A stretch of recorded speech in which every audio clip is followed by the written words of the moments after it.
রাজধানীর হাজারীবাগ এলাকায় দিন দিন ভয়াবহ রূপ নিচ্ছে মাদক ব্যবসা। প্রকাশ্যে মাদক বেচাকেনা ও সেবনের অভিযোগে আতঙ্কিত হয়ে উঠেছে স্থানীয় বাসিন্দারা।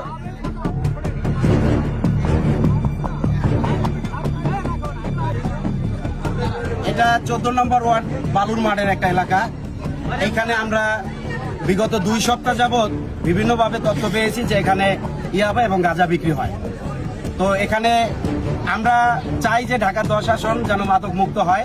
এই কারণে বিগত 1 সপ্তাহ যাবৎ বিভিন্নভাবে আমরা এখানে লোকজনের মাধ্যমে ওনাদেরকে জানানো হয়েছে যে বিগত সরকারের আমলে কে কি সুবিধা দিয়েছে বা কিভাবে এখানে তারা এই ধরনের মাদক গাঁজা বিক্রি করছে আমরা জানি না। তো এই সরকারের আমলে এগুলি চলবে না।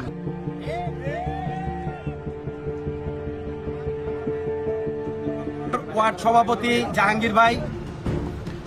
হাজারীবাগ অলি গলি বস্তি ও কিছু নির্দিষ্ট পয়েন্টে দীর্ঘদিন ধরে সক্রিয় মাদক চক্র, ইয়াবা, গাঁজা ও ফেন্সিডিল অবাধ বেচাকেনা ধ্বংসের পথে তরুণ প্রজন্ম।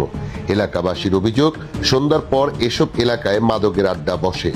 আপনারা দেখছেন যে এখানে ইয়াবা সহ রিকভারি এক মহিলাকে ধরা হয়েছে।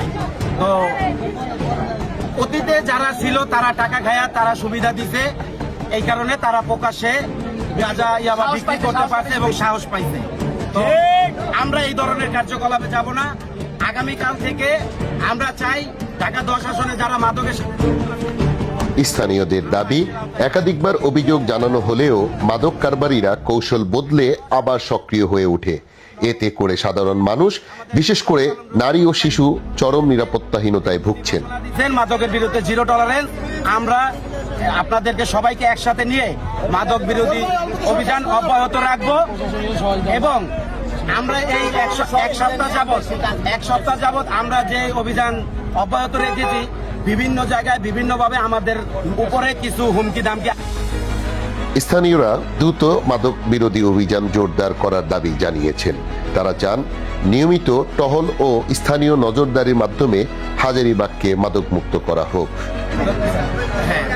যাই হোক, আমরা আমাদের জীবনের হুমকি, এই জন্য আমরা চাই হাজারীবাগ থানা পুলিশ, হাজারীবাগ থানা প্রশাসন যেন আমাদেরকে একটু সহায়তা করেন এবং তারা আমাদের একটু সাহায্য করেন। সাংবাদিকদের কাছে আমাদের কাছে এই আবেদন রইল।